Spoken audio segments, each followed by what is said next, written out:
सतगुरुदेव की जय। सर्वसंग से प्रार्थना है, सत्संग प्रारंभ हो रहा है। कृपया सत्संग स्थल पर शांति पूर्वक विराजमान होकर के श्रद्धा से सत्संग सुने। परमेश्वर की प्यारी आत्माओं से पुनर्निवेदन है, सत्संग प्रारंभ हो रहा है। कृपया सत्संग स्थल पर शांति पूर्वक विराजमान होकर के श्रद्धा से सत्संग सुने। सत साहिब।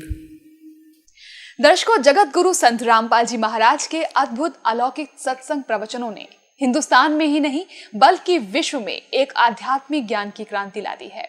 लाखों श्रद्धालुओं ने हमें इन सत्संगों के प्रसारण के लिए बधाई पत्र भेजे हैं। इसके साथ साथ कुछ श्रद्धालुओं ने कुछ शंकाएं भी हमारे को भेजी हैं।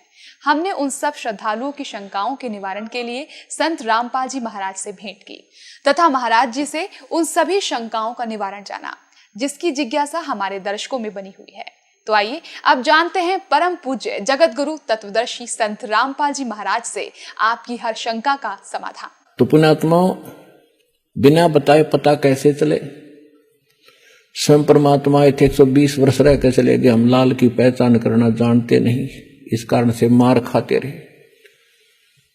और एक तो कहना होता है विद प्रूफ प्रूव करूंगा कि इस विषय में किसी के पास ज्ञान नहीं, किसी के पास समाधान नहीं, और कबीर जैसा भगवान नहीं, और इस परमात्मा के दास को जो प्राप्त है कबीर परमात्मा का दिया हुआ ऐसा कोई ज्ञान नहीं।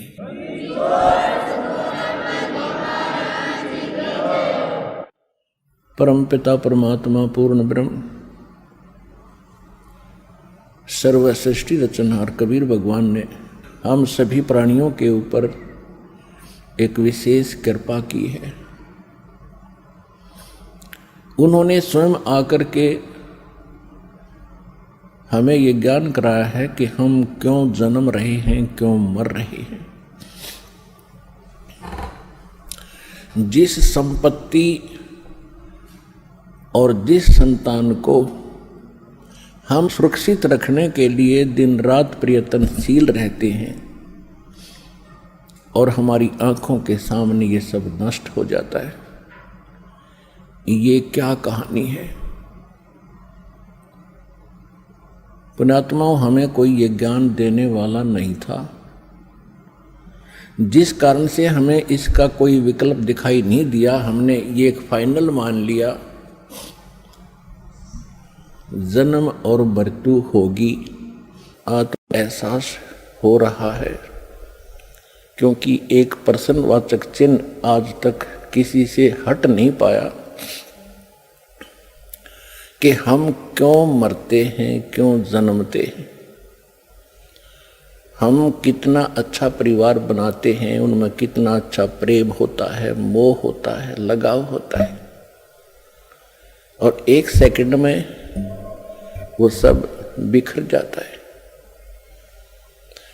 इसके विषय में हम कभी चिंतित होते हैं तो फिर सोच लेते हैं कि सभी के साथ हो रहा है। ये एक परंपरा मान ली हमने कि ऐसा तो होगा ही होगा, पर ये काम तो करते ही रहो। कौन सा कार्य करते रहो? कोठी बनाओ, बंगले बनाओ, कार बड्डी लो और मर जाओ। ये कौन सा कार्य था? ये सभी हमारे साथ जो घटनाएं घट रही हैं आप प्रतिदिन देखते हो। किसी न किसी गांव में या किसी घर में अपने खुद को भी बहुत सी ऐसी घटनाओं से हमारा पाला पड़ा है। तो ये सब हो क्यों रहा है? तो उसके लिए परमात्मा हमें स्वयं आकर के ज्ञान कराते हैं कि आप इस गलत लोक में आ गए। जन्म और मृत्यु के रोग से बचने का जो तरीका है, जो विधि है, वो वास्तविक भक्ति है, वो परमात्मा स्वयं ही बताते हैं। और उसके लिए वो स्वयं सशरीर वहां से आते हैं जहां परमात्मा रह रहे हैं। तो परमात्मा हमें याद दिलाते हैं कि कुछ तुम पीछे और कुछ भविष्य में झांको। आप केवल वर्तमान में ही सीमित हो गए हो। यदि हम अपने भूत में झांकते हैं, बैक में देखते हैं, तो क्या बताते हैं परमात्मा ने स्वयं आकर अपनी प्यारी आत्मा गरीबदास जी को ज्ञान दिया है। उन्होंने क्या बताया है? भाई आगे गए ना बावड़े, आगे यानी जो पहले जा चुके हैं, आगे गए ना बावड़े ये रहते भी सब जाही, बिन साहिब की बंदगी कहीं ठोर ठिकाना नहीं। हमारे दादे परदादे चले गए, उनका कहीं नामो निशान नहीं। अब वो ना जाने किस प्राणी के शरीर में दुख पा रहे होंगे, और वो ये आशा किए बैठे थे मेरा कुल चले। उनका कुल भी चल गया, उनको क्या मिला? और उनसे पहले का कुल कहां गया जो सारा मर चुका है, नामो निशान नहीं उनका। तो यहां परमात्मा बताते हैं हमें समझाने के लिए, क्या मांगो कुछ थिर न रहाई, ये देखत नैन चला जग जाई, 1 लख पूत 1.25 लाख नाती, उस रावण के दीवान बाती।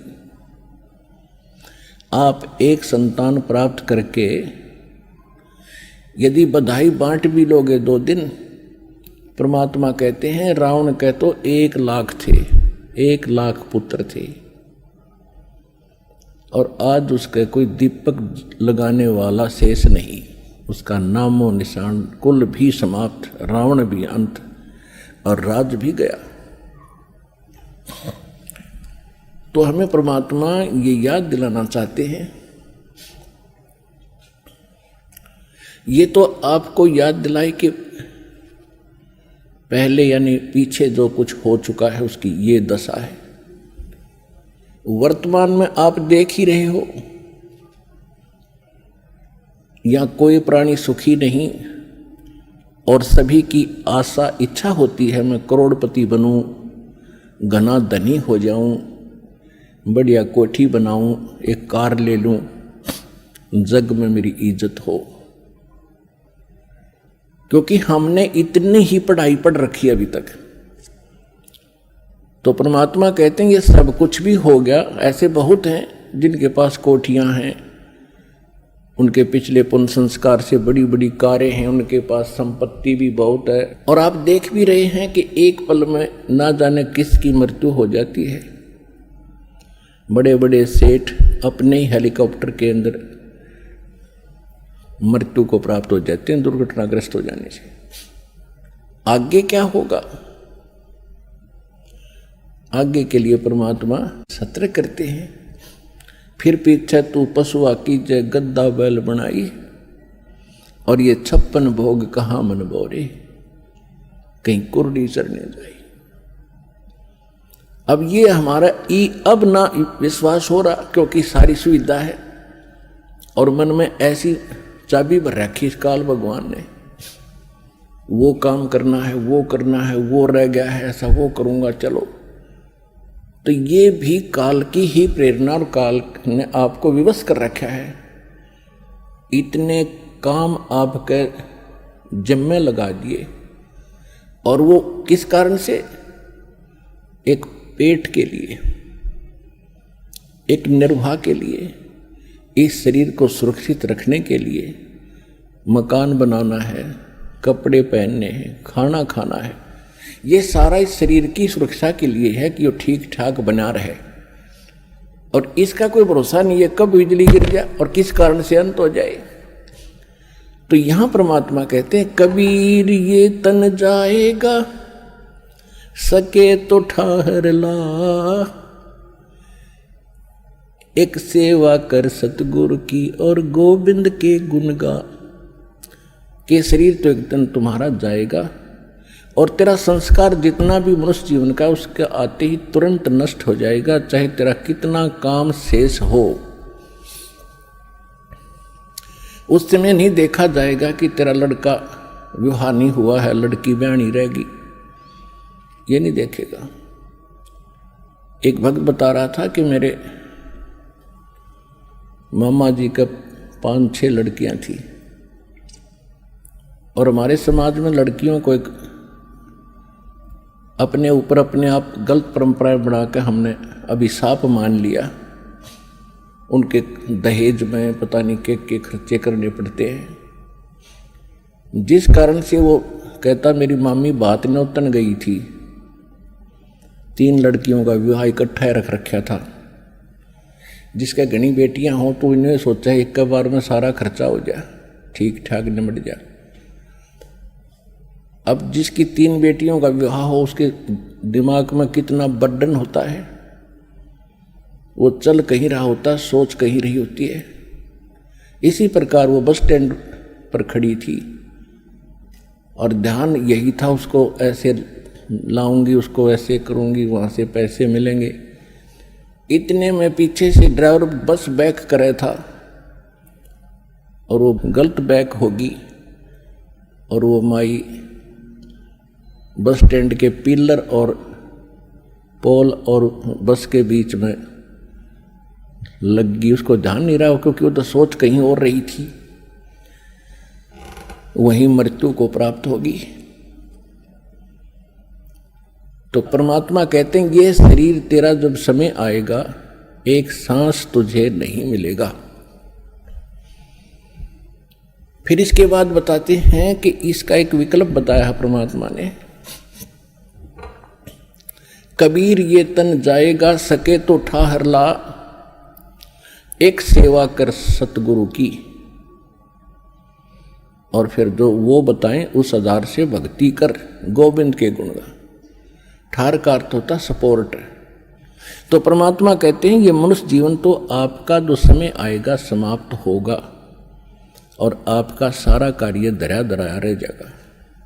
इससे बचने के लिए भी आपने परमात्मा के नाम की, सच्चे गुरु की ये ठाहर लानी पड़ेगी। वो ठाहर लगने के बाद फिर जीवन एक्सटेंड हो जाएगा और वो भी समर्थ परमात्मा कबीर भगवान की शरण में आने से वो ठाहर लगेगी। और कोई न ब्रह्मा जी, न विष्णु जी, न शिव जी, न ब्रह्म, न परब्रह्म ये आपके जीवन को एक्सटेंड नहीं कर सकते। तो यहां परमात्मा कहते हैं कबीर ये तन जावेगा और सके तो ठाहर ला। फिर वो ठाहर बताई है, कौन सी ठाहर लाई? एक सेवा कर सतगुरु की और गोविंद के गुण गा। तो परमात्मा ने स्वयं आकर के वो ज्ञान दिया है जो विशेष ठाहर है, विशेष भक्ति है, जिससे परमात्मा हमारी मदद करते हैं। अब के आप यदि इस मार्ग को ढंग से अपनाकर आजीवन निर्वाह कर दोगे, आपका अंतिम जीवन है मनुष्य का, सदा के लिए सुखी हो जाओगे और सतलोक चले जाओगे, जहाँ कभी मृत्यु नहीं, कोई रोग नहीं, कोई वृद्ध अवस्था नहीं। वहाँ ऐसी ही सृष्टि है जैसी यहाँ पर है। ये डुप्लीकेट है, वो ओरिजिनल है। आपके वहाँ भी ऐसे परिवार बनेगा, सदा सुखी रहोगे, विमानों में चला करोगे। प्रत्येक प्राणी का वहाँ पर अपना इंडिविजुअल विमान है, इंडिविजुअल बड़े बड़े बाग और बड़े बड़ी कोठियाँ हैं। पुण्यात्माओं, परमात्मा का पाना बहुत आसान है। अज्ञानता के कारण हमारे धर्म गुरुओं ने इसको बहुत कठिन बना दिया था। हमारे सद्ग्रंथ बताते हैं सीधा सा मार्ग है, बिल्कुल सिंपल साधारण सा मार्ग है, रास्ता है, साधना है। परमात्मा का नाम जपना है, नाम से मोक्ष होगा। उसकी सहयोगी क्रियाएं हैं, ये 5 यज्ञ हैं, ये भी आप करते रहिए। इतना सा काम है, अपना घर गृहस्थ के अंदर भी जैसी जिसकी सेवा भगवान ने दी है, ड्यूटी दी है, उसको भी करते रहिए और आपको सफलता मिलेगी। जब हम महादुखी हो जाते हैं भक्ति ना करके, और हमें जब तक सुख होता है तब तक तो हमारे पुण्य चलते हैं। जब पुण्य समाप्त हो जाते हैं तो हम दुखों का पहाड़ झेल रहे होते हैं। तो उस समय चाहे राजा भी क्यों ना हो, वो परमात्मा की ही शरण जाने की सोचता है। उसको मालूम है कि परमात्मा एक परम शक्ति है और वो दुखी को सुखी करता है। और आप यदि पहले ही भगवान की शरण में होगे तो दुख होंगे ही नहीं। जब तक हम कबीर परमेश्वर की शरण में नहीं आते तब तक हमें अपना प्रारब्ध ही प्राप्त होता है, यानी पूर्व जन्म के अच्छे और बुरों का फल ही मिलता है। और जब हम परमेश्वर कबीर जी की शरण में उनके कृपा पात्र परम संत के माध्यम से आते हैं, फिर पाप कर्म हमें प्रभावित नहीं करते, हमारे केवल पुण्य ही फलते हैं। और प्रारब्ध के अंदर कोई ऐसा बुरा कर्म हमें हानि करने वाला होगा तो वो भी परमात्मा समाप्त कर देते। इसलिए हम भगवान को खोजा करते हैं, इसलिए भगवान की तलाश किया करते थे कि हमें कोई कष्ट ना हो। और भक्ति भी कर रहे हैं और फिर कष्ट जो के तू आ रहे हैं, तो या तो वो भक्ति ठीक नहीं, वो भगवान पूरा नहीं, या फिर आपकी कोई भक्ति में त्रुटि है। इन 3 कारणों से ही हम दुख उठाते हैं। तो कहने का भाव यह है कि परमात्मा स्वयं आकर ज्ञान कराते हैं। और आपका सौभाग्य है कि आप तो पहले ही मालिक की शरण में आ गए हो।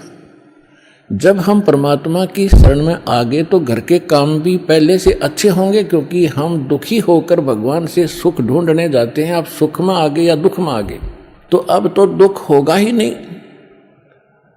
और जो होगा कोई कर्म सख्त होगा, हल्का करके टाल देंगे परमात्मा के गुणों में, ऐसा लिखा है। और वो यहाँ आपको प्राप्त भी होगा। अब जो भक्त यहाँ दुखी होकर आए हैं वो चिंतित ना हो कि हमने तो अभी दुख में ही याद किया है भगवान को, हमारी फरियाद कैसे लगेगी। ये उनके लिए है जो परमात्मा ठीक ढंग से जिनको मिला नहीं, संत मिला नहीं, और फिर किसी अन्य साधना में, और वो उन भगवानों के आगे जाके आप पुकार करते हो, क्योंकि वो ना आपको हानि कर सकते थे ना लाभ दे सकते थे। कौन कौन? श्री ब्रह्मा जी, श्री विष्णु जी, श्री शिव जी, और इनके अंतर्गत अन्य 33 करोड़ देवता। श्री दुर्गा जी ब्रह्म और परब्रह्म, जिसे सर पुरुष और अक्षर पुरुष कहा गया, श्रीमद् भगवद गीता अध्याय 15 के श्लोक 16 में। ये आपको केवल वर्क डन दे सकते हैं जैसा आपने पुण्य और पाप किए हैं। और आप आज तक जब आप सुखी होते थे भगवान को याद करते ही नहीं थे, और दुखी होते थे तो इन्हीं के आगे रोते थे, ये कुछ कर ही नहीं सकते। तो परमात्मा उस समय की बात सुना रहे थे कि अब तुम रो रहे हो इन भगवानों के सामने, अब तुम्हारी अर्ज सुनेगा कौन। आज आप उस परमात्मा की शरण में आ चुके हो जिनके इस मंत्र में, सतनाम में, सतनाम का अर्थ होता सच्चा नाम, राइट वर्शिप, राइट मंत्र, यानी ठीक मंत्र, सच्चा मंत्र, उसको सतनाम कहते हैं। प्रथम मंत्र आपको दिया जाता है, ये ओरिजिनल मंत्र है, इसका अभी तक किसी को छींट भी नहीं लगी थी, किसी के भी ये टच नहीं कर सका था कोई भी इसको, तो ये करना अभी था इसको।